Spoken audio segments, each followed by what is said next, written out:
Yesterday being the 1st of October, Charlene and I were able to actually find a couple rings that we were able to agree on. The wedding photos finally arrived. They arrived in this huge box, and inside you've got the banners for the wedding, you've got the photo albums. We saw the wedding planner, and that was, fine. I want people to remember our wedding as, the one that has the unicorn Pegasus. We had to visit the wedding host. He was well dressed and polite.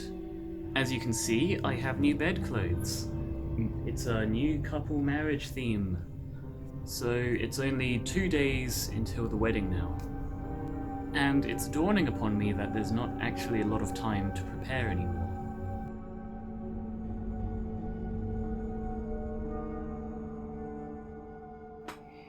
In case you didn't catch on, I am in fact getting married this month. I did mention it a couple times in a few other videos, it was pretty subtle, but yeah. Obviously there's a lot of prep that has to be done, most of it we managed to do on time, so that's cool. Here you can just see us getting into the hotel, finding guests. This Oliver. thing, I loved this thing, There's it's just two a of big them. billboard, or poster I guess, with me on it. Guests are arriving. We got this free room because we booked so many tables. We had to blow up a lot of balloons. And yeah, that's a lot of tables. This is just the night before.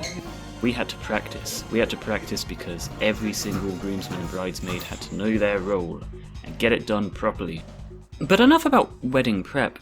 What about the actual thing itself? Well, before you can get married, you have to do a whole bunch of morning ceremonies. Usually they're quite humiliating for the groom, but I'll get on that a bit more later. See, we start the day with a photo shoot, because of course we do. Me and the groomsmen were just getting some sneaky snaps in the hotel room. It was cool, I guess. After the morning photo shoot, we had to do some humiliating games. We had to bust down Jarlin's hotel room door by chucking lucky money at the bridesmaids. Then we had to do some humiliating games. My favourite was the one where we had to make the word love out of these noodles just here. I give her flowers, I find her shoes, I have to serve tea to her parents. That's China for you.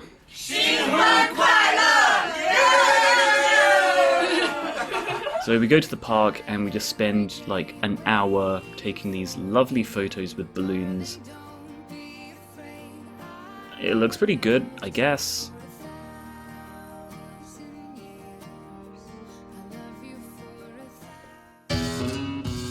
Then comes the actual wedding ceremony. It starts off with, would you believe it, more photos. That's just us posing for photos. And videos, I guess. I have yet to see these wedding photos or videos. We paid good money, but it'll come eventually, I hope. When the actual ceremony itself happened, it was just bright lights, it was just a lot of noise. I don't remember it that well, to be honest, but I've got the whole thing on video, which Jarlin has watched like 5 times now. But it was lovely. I had to hug Jarlin's mum there. She is tiny, by the way, she is so small. We had to give the rings, we had to do the toast. That much is pretty traditional, it's just all of the other weird stuff that China does differently, like finding the shoes and doing the dumb games. This part's my favourite though, you see, we're chucking lucky money into the crowd. Each one of those packets only has 2, RMB in it, but man, the kids go crazy for it. I know I went crazy for it at the weddings I've been to. After the ceremony was complete, I got to eat and drink, and boy was I hungry and thirsty. Like, ooh, when you've been wearing that suit all day and posing in front of these lights, and not stopping to eat and drink, it takes a lot out of you. I had this nice Cuban cigar as well. I thought, I don't actually smoke, but I want one for my wedding. Afterwards we went to KTV, or karaoke. Always fun. We spent the next day just recovering, basically. Oh, we also counted the lucky money, of which there was a lot. Like, I'm not allowed to actually say how much money, apparently, but it was a lot. Mostly for Jarlin's parents, though. They collected most of it because it was their gifts.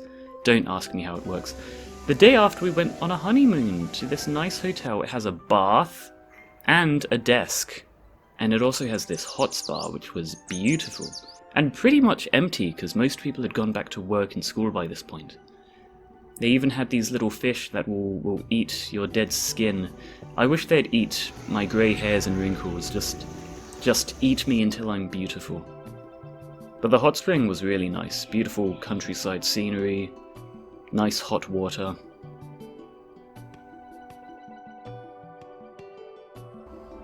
Now that the wedding is over and done with, I can continue with my life. You know, I can do all of the things I wanted to do before. One such thing is make paper.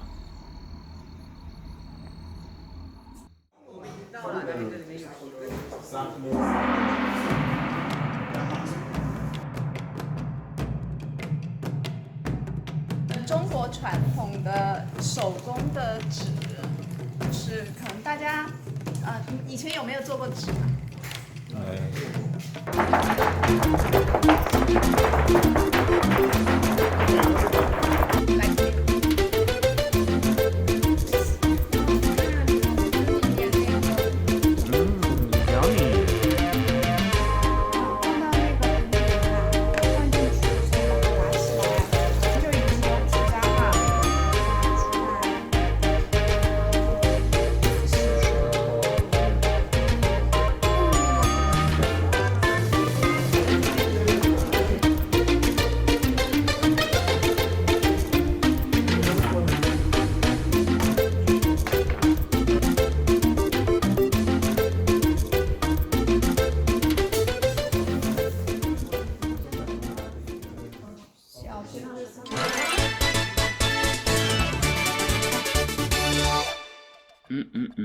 ？Beautiful. I don't know how I lived before having paper.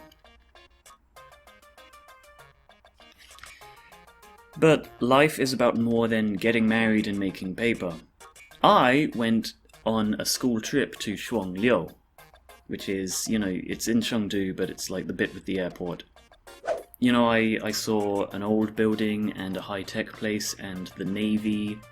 It's hard to explain, just have a look.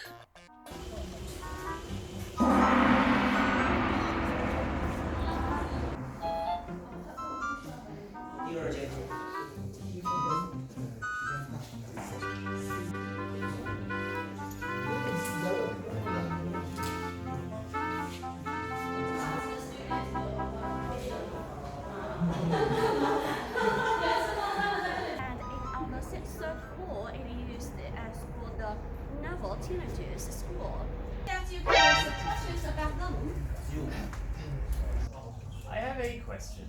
So, army guys have to wear camouflage so that they can hide, right? But I see your camouflage is like blue and white. What does this camouflage into?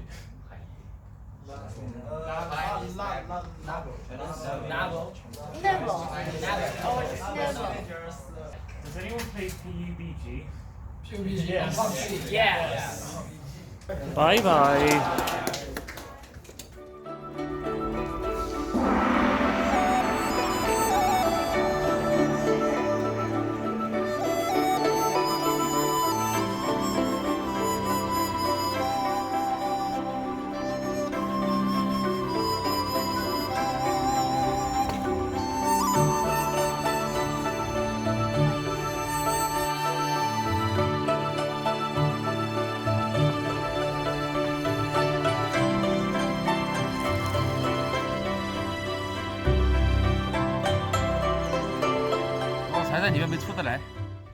Hello.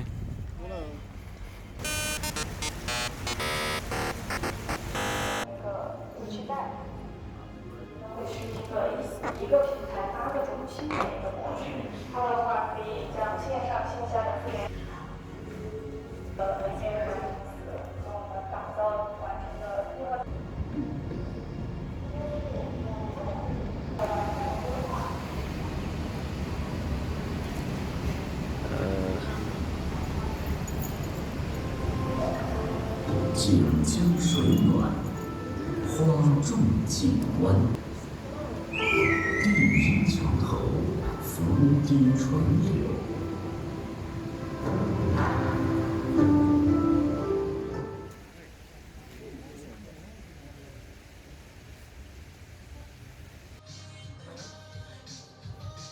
First of all, passport is usually divided into 3 different types. This cultural city, with a history of over 4,500 years.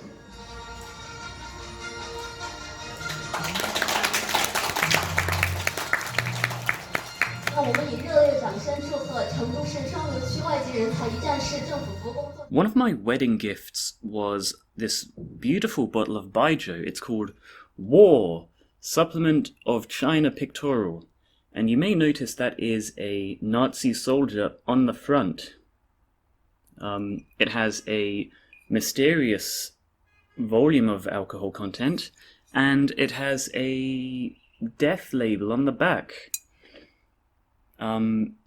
It's really good though. I don't really care for the whole Nazi thing, but you can't deny they make a good baijiu. I'm gonna go to a Halloween party now.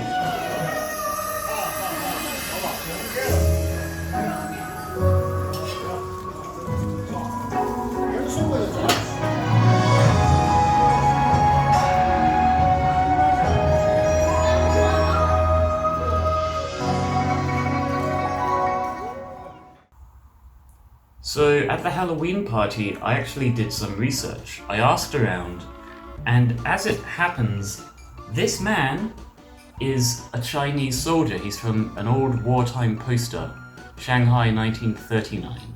He is a Chinese soldier. He just happens to be wearing German equipment because they bought from the Germans back then. This is before they sided with Japan, I think. That's fascinating. That's history, I guess. And this label on the back is a warning that you shouldn't drink alcohol, but you can only see it after you've drunk half the bottle. It's a joke. So yeah, that's one mystery solved. I hope you guys all had a happy Halloween, or at least I hope you had an okay October. Next week is November, and you guys know what that means, right?